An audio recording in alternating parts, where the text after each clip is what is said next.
ओम नारायण नारायण नारायण नारायण। सब मित्रों को राम राम, सबका स्वागत है। दोस्तों कैसे आप सब। दोस्तों हमारे जो वो मतलब कुछ भी वाले एलिट क्रिटिक है ना, अरे वही जो काफ़ी ट्राई करते रहते हैं अपने दर्शकों के दिमाग में वोक थॉट्स डालने का, पर कोई भी समझदार मनुष्य उनको रिफ्यूज़ ही कर देगा। वही एलिट क्रिटिक जिसकी भी वो मानसिक गुलामियाँ चाटुकारिता करते हैं, उसका फ़ोन आने के बाद में लार टपकाते हुए वीडियो बनाते हैं। हाँ, वही एलिट क्रिटिक। और उनके साथ में ही कुछ बच्चे जो आजकल फिल्मों वगैरह के बारे में चर्चा करने लग गए हैं। तो वो जो भी बातें अभी कर रहे हैं पिछले कुछ दिनों से उसके बारे में ही विनम्रता के साथ में अभी हम चर्चा करने वाले हैं। हालांकि वो जो बच्चे हैं ना, उनके प्रति मेरे मन में कोई भी दुर्भाव नहीं है। उनका मंगल हो, खूब वो जीवन में आगे बढ़े, क्योंकि उनको ही नहीं पता है कि वो किन ताकतों के हाथों में खेल रहे हैं। तो आशा करते हैं जो भी बातें आगे हम करने वाले हैं उससे कम से कम उन बच्चों की आंखें खुल जाए। हालांकि जो एलिट क्रिटिक है उनके विचारों में कोई परिवर्तन आएगा ऐसा मुझे बिल्कुल भी कोई अपेक्षा नहीं है, क्योंकि वो जो भी कर रहे हैं काफ़ी सोच समझ कर विचारपूर्वक कर रहे हैं। क्योंकि भाई बहुत इंटेलेक्चुअल है, भाई वो बहुत बुद्धिजीवी है एलिट क्रिटिक। हाँ, तो उनसे तो कोई अपेक्षा नहीं कि वो कुछ बदलेंगे। सोए हुए को जगाया जा सकता है, सोने का नाटक करने वाले को नहीं। तो चलिए देखिए, पिछले कुछ दिनों से सोशल मीडिया पर बॉलीवुड का जो इकोसिस्टम है ना, वो बड़ी ही चिंदी हरकतें कर रहा है, विशेषतः पुष्पा 2 के रिलीज होने के बाद से। और ये सारी चिंदी हरकतें देखने के बाद में मैं हृदय से कहता हूँ मित्रों, बड़ी शांति मिल रही है, आनंद ही आनंद है। क्योंकि जिस प्रकार के बेतुके, बिना सर पैर के, इर्रेलेवेंट और नॉनसेंस ऐसे जो आर्ग्यूमेंट्स ये लोग लेकर के आ रहे हैं ना बॉलीवुड की छवि चमकाने के लिए, उन सारे बेतुके आर्ग्यूमेंट्स को और इनकी चिंदी हरकतों को देखने के बाद में एक बात पक्की विश्वास से मैं कह सकता हूँ, विनाश काले विपरीत बुद्धि ही। और पता है बॉलीवुड की इस बौखलाहट का सबसे मुख्य कारण क्या है?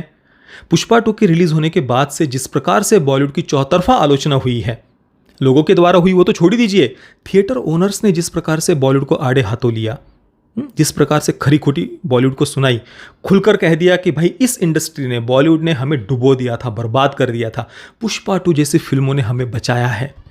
आगे जाकर यहां तक कहा कि भाई जवान, पठान जैसी भद्दी फिल्में एक थिएटर ओनर के रूप में, उन फिल्मों के समय क्या उन्होंने कहा था, बड़ा गंदा लग रहा था या शर्म आ रही थी, लज्जा आ रही थी, ऐसा ही कुछ उन्होंने कहा था। ये वीडियो आप देखना, इसमें मैंने वो क्लिप दिखाई हुई है।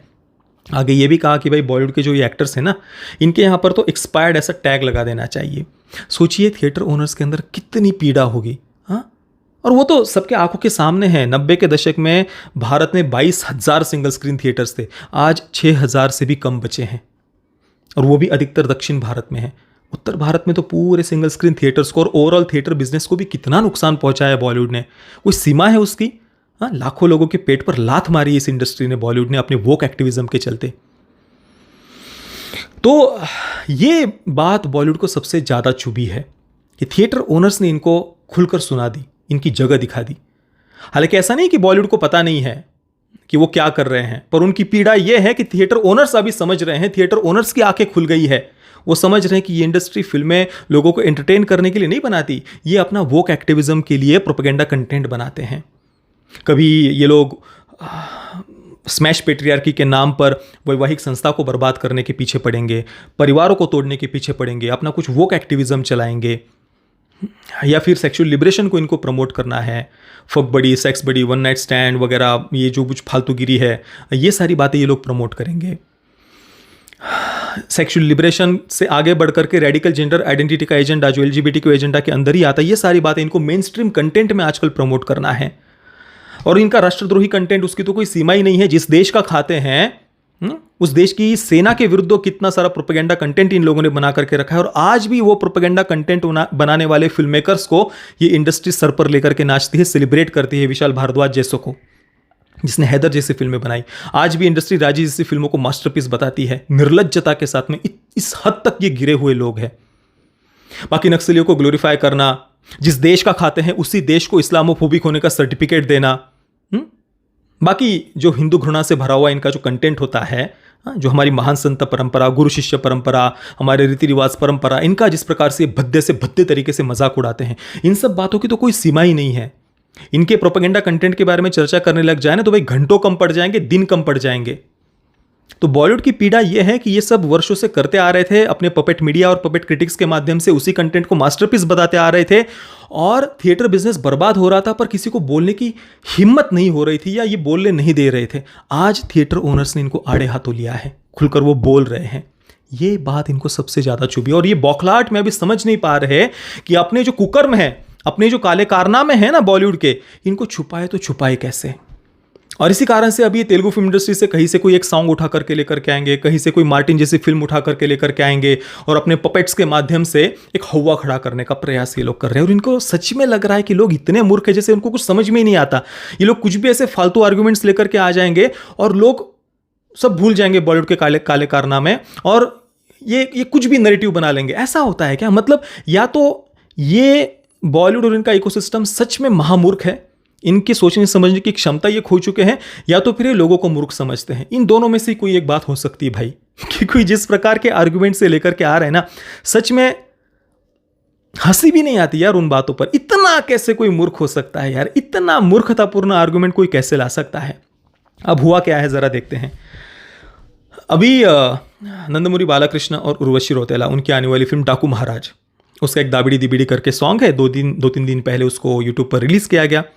उसके डांस स्टेप्स और कोरियोग्राफी को लेकर के पिछले 2-3 दिनों से बॉलीवुड का इकोसिस्टम बड़ी उछल कूद मचा रहा है।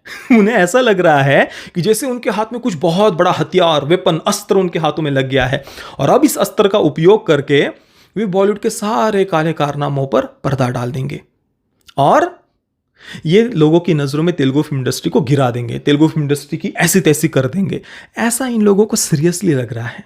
अरे मूर्ख, मतलब क्या लोग हैं यार। मतलब हे भगवान, किस हद तक का मानसिक और बौद्धिक दिवालियापन के शिकार है ये इंडस्ट्री और इनके पपेट्स। आप जरा सोचिए, इन लोगों को क्या लगता है? मतलब ये मार्टिन जैसी फिल्म लेकर के आ जाएंगे या फिर ऐसा कोई डांस स्टेप लेकर के आ जाएंगे और इससे ये अपनी छवि अच्छी कर लेंगे या इससे वो लोगों को मूर्ख सिद्ध कर देंगे। मतलब ये लोगों को यही बताना चाहते हैं ना कि देखो, तुम जिस बॉलीवुड की आलोचना करते हो वो हम कितने दूध के धुले हैं, और जिस तेलुगु फिल्म इंडस्ट्री को तुम अच्छा कहते हो ना, देखो वहां पर कैसे डांस स्टेप्स होते हैं। ये ऐसा डांस स्टेप दिखा करके तुम लोगों को मूर्ख बना लोगे। मतलब लोगों को कुछ समझ ही नहीं है, या फिर लोग मार्टिन या फिर ऐसे डांस स्टेप्स के कारण तेलुगु फिल्म इंडस्ट्री की प्रशंसा कर रहे हैं क्या? अरे कुछ तो बुद्धि का उपयोग कर लो यार। और सबसे पहली बात, ये जो भी दाबिड़ी दिबिड़ी सॉन्ग है, कोई उसके सपोर्ट में नहीं आ रहा भाई। तेलुगु दर्शक ही उसकी आलोचना कर रहे हैं, उसको फिल्म से हटाने की मांग कर रहे हैं। कौन उसका सपोर्ट कर रहा है? कौन उसको मास्टरपीस कह रहा है? जैसे कि वो एलिट क्रिटिक, जिसकी क्या बोलना है यार, मतलब वो एलिट क्रिटिक बेशरम रंग सॉन्ग को क्या कह रहा है? एस्थेटिकली शॉर्ट बुचाटा नंबर।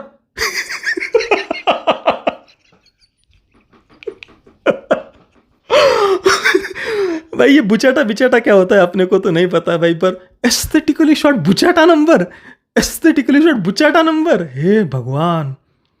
और जो थंबनेल बना रहे हैं उस पर ये दाबिरी डिबिरी और जो भी वो, और दूसरी तरफ वो फीलिंग सॉन्ग पुष्पा 2 का, और असॉल्ट, ग्रोपिंग, इस प्रकार के शब्द उपयोग कर रहे हैं। मैंने पुष्पा 2 के रिलीज होने के बाद भी इस एलिट क्रिटिक को उत्तर देते हुए वीडियो बनाया था। ये जो भी कह रहे हैं ना कि पुष्पा और श्रीवल्ली के बीच में टॉक्सिक रिलेशनशिप दिखाया है। Toxic relationship? एक पति अपने पत्नी को यहां पर किस कर रहा है, पत्नी बोल रही कि मेरी फीलिंग्स जग रही है, एक हेल्दी रिलेशनशिप पति और पत्नी के बीच में दिखाया है, ये इनको टॉक्सिक लगता है।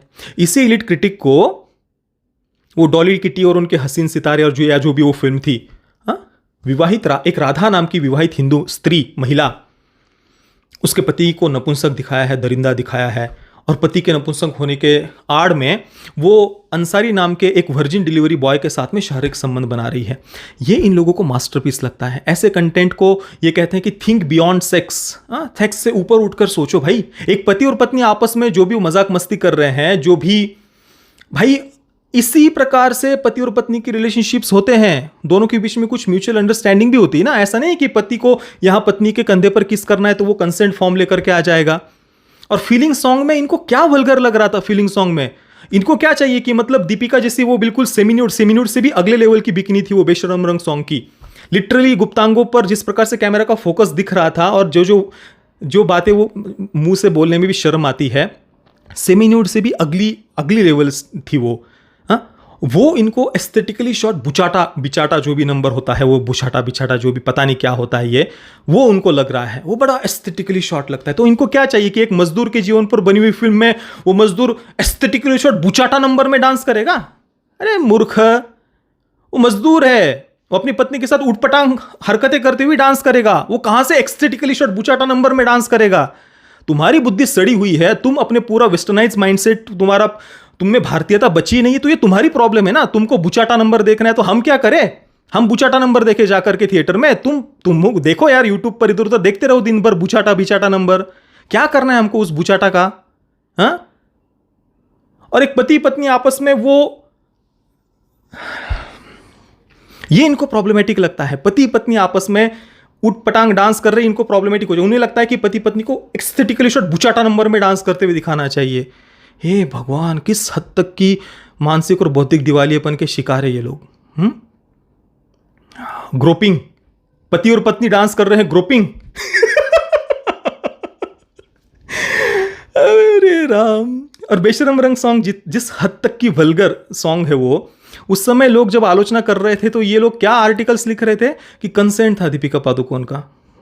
तो भाई पुष्पा और श्रीवल्ली डांस कर रहे हैं, पति पत्नी का कैरेक्टर है वो कोई एक्स्ट्रा मैरिटल अफेयर नहीं दिखा रहे वहां पर कि विवाहित Radha virgin Ansari delivery boy के साथ में वो शारीरिक संबंध बना रही। नहीं, पति और पत्नी के बीच का डांस नंबर है वो, और वो इनको प्रॉब्लमेटिक लग जाएगा।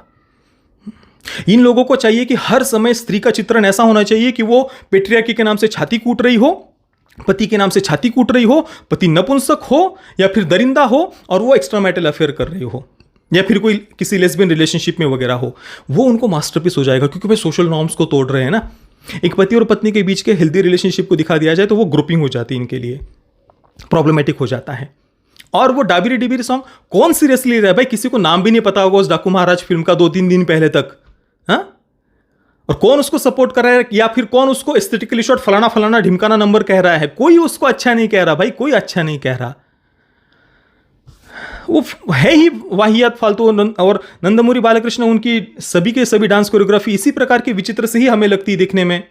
वो सबको पता है, सब उसकी आलोचना करते हैं, पर उसको दिखा करके तुम क्या सिद्ध करना चाहते हो? कि बॉलीवुड जो नक्सलियों को ग्लोरीफाई करता है वो सही हो गया, बॉलीवुड जो आतंकियों को जस्टिफाई करता है वो सही हो गया, हाँ? बॉलीवुड जो जिस देश का खाता है उस देश को इस्लामोफोबिक होने का सर्टिफिकेट देता है वो सही हो गया, या बॉलीवुड जो स्मैश पेट्रियार्की के नाम पर परिवार तोड़ रहा है, वैवाहिक संस्था को बर्बाद करने के पीछे पड़ा है वो सही हो गया, या फिर बॉलीवुड जो सेक्सुअल लिबरेशन के प्रोपेगेंडा जो स्प्रेड कर रहा है वो सही हो गया। अच्छा, वो तो तुमको सही लगता है ना, रेडिकल जेंडर आइडेंटिटी का वो सही, वो तो तुम्हें सही लगता है ना, वो तुमको प्रॉब्लमेटिक नहीं लग रही बातें। हाँ, अरे यार क्या मूर्ख। ये सब बातें बार बार बोलना मुझे भी सही नहीं लगता, पर क्या करें, ये लोग इस हद तक नीचे गिर गए हैं कि ये सारे कुकर्म छुपाने के लिए ये डांस नंबर, एक वाहियात सा डांस नंबर सामने लेकर के आ गए हैं डाबिरी डिबिरी का। और इनको लगता है कि लोग सच में इनकी बातों में आ जाएंगे। लोग इतने मूर्ख है क्या? हाँ, लोग मार्टिन जैसी फिल्म के लिए या फिर डाबिरी डिबिरी सॉन्ग के लिए तेलुगु फिल्म इंडस्ट्री की प्रशंसा कर रहे हैं क्या? तुम्हारी इंडस्ट्री के 99% जो गंदगी बॉलीवुड परोसता है, उस 99% गंदगी पर पर्दा डालने के लिए तुम वहां पर तेलुगु फिल्म इंडस्ट्री का कोई एक डांस नंबर उठा करके लेकर के आ गए, और क्या बोल रहे हो? एस्थेटिकली शॉट बुचाटा नंबर चाहिए तुमको। एस्थेटिकली शॉट बुचाटा नंबर क्या होता है? बुचाटा नंबर चाहिए इनको। अच्छा, मतलब उर्वशी रौतेला, दीपिका पादुकोण ने जो बिकनी पहनी थी सेमी न्यूड से भी अगले लेवल की, उसमें अगर उसको उर्वशी रौतेला को डाबिरी डिबिरी सॉन्ग में दिखाया जाता और नंदमुरी बालकृष्ण को एस्थेटिकली शॉट बुचाटा नंबर करते हुए दिखाया जाता, तब तुमको प्रॉब्लम नहीं आती क्या? इसी एलिट क्रिटिक ने पुष्पा के फर्स्ट पार्ट में भी पुष्पा और श्रीवल्ली के बीच में जो प्रेम दिखाया है, पुष्पा का हाथ उसके कंधे पर होता है और छाती की तरफ जाता है, विजुअली नहीं दिखाया पर वो डायलॉग्स के माध्यम से वो बात दिखाई है, तब भी इसने इसी प्रकार की छाती कूटी थी। भाई वो दो लोग आपस में प्रेम कर रहे हैं या पति पत्नी है, वो आपस में क्या कर रहे हैं उससे तुमको क्यों प्रॉब्लम हो रही है?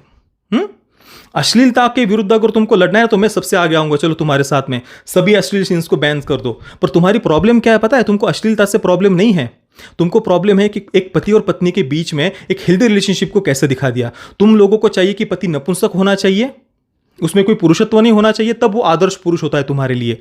तब उसके साथ में फीमेल कैरेक्टर को खुश दिखाया जा सकता है कि जब उसमें कोई पुरुषत्व ना हो। कैसा?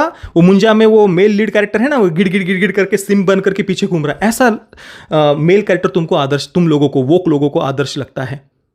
या फिर वो कैसे फक बॉय, फक बड़ी वगैरह होना चाहिए। हाँ, ऐसा कैरेक्टर तुम लोगों के लिए आदर्श पुरुष का पात्र होता है। और जो भी पुरुष थोड़ा सा भी अपने आदर्श और मूल्यों पर डटा रहने वाला होता है, परिवार की रक्षा करने वाला होता है, उसमें थोड़ा सा पुरुषत्व होता है ना, तो वो तुमको मेल शोविनिस्ट लगता है।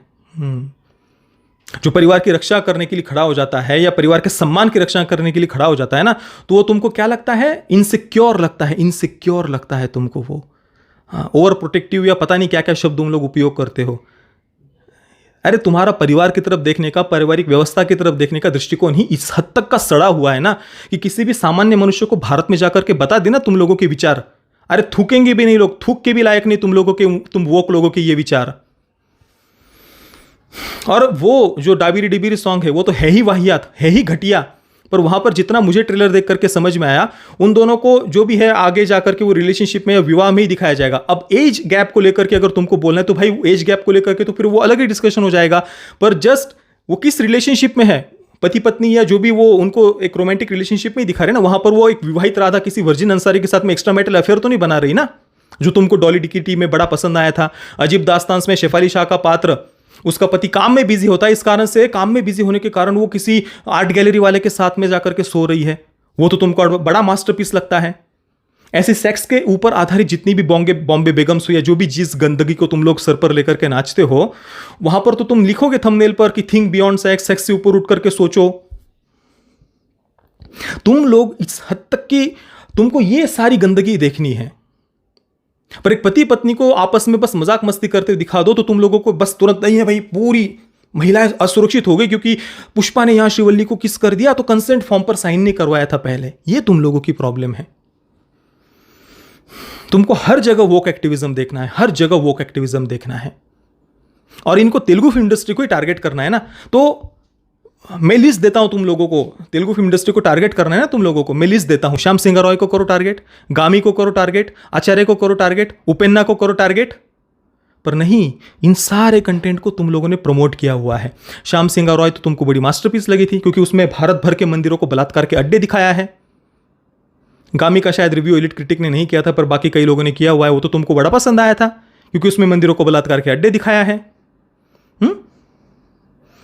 तुम लोग जिस देश का खाते हो उस देश की संस्कृति के विरुद्ध तुम्हारे अंदर इस हद तक की घृणा भरी हुई है, इस हद तक की घृणा भरी हुई है कि तुम लोग उस संस्कृति को किसी भी प्रकार से अच्छा देख नहीं सकते, और उसको जहां पर भी घिनौना दिखाया जाएगा, जहां पर भी मंदिरों को बलात्कार के अड्डे दिखाया जाएगा, वहां पर तुमको ऑर्गेज्म, चरम सुख होने लग जाता है तुरंत।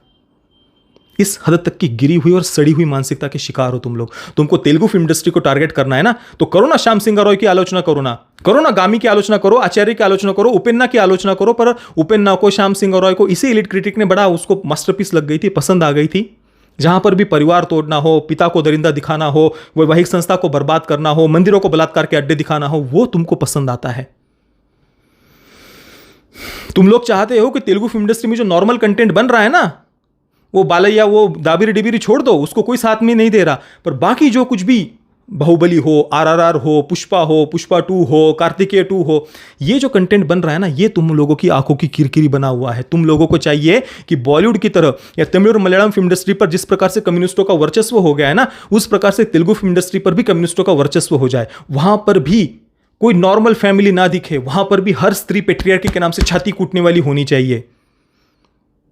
तुम लोगों को ये सबसे बड़ी बात चुभ रही है कि वहां पर अभी भी ट्रेडिशनल पॉइंट ऑफ व्यू से कंटेंट कैसे बन रहा है, और इसी कारण से तुम इस प्रकार को डाबरी डिबरी सॉन्ग सामने लेकर के आकर के अपना प्रोपेगेंडा फैला रहे हो। और तुम लोगों को सच में लगता है कि लोग इतने मूर्ख हैं, इतने मूर्ख है लोग कि उनको कुछ समझ में नहीं आएगा तुम लोग क्या कर रहे हो। चलो ये सब बातें यार इतनी लंबी है ना, इन पर कितनी भी चर्चा कर लो खत्म नहीं होगी ये सारी बातें। जिनको समझना है वो इतनी बातों से समझ जाएंगे, जिनको नहीं समझना है आप घंटों तक बातें करते रहो, कई दिनों तक बातें करते रहो, जिनको नहीं समझना है वो नहीं समझेंगे। बाकी चलो ठीक है, बाकी सब जो भी है सबकी अपनी अपनी इच्छा, जो भी करना है करे। ये सब मेरा पर्सनल ओपिनियन था, बाकी जिनको जो सोचना है जो करना है सब अपने अपने व्यक्तिगत स्वतंत्र है, ठीक है ना। किसी को बुरा लगा हो तो क्षमा चाहता हूं, पर मैंने जो बातें बताई उन पर आपके विचार क्या है मुझे आप नीचे कमेंट में अवश्य बताना। वीडियो देखने के लिए आप सभी मित्रों का बहुत बहुत धन्यवाद। जय श्री राम, वंदे मातरम।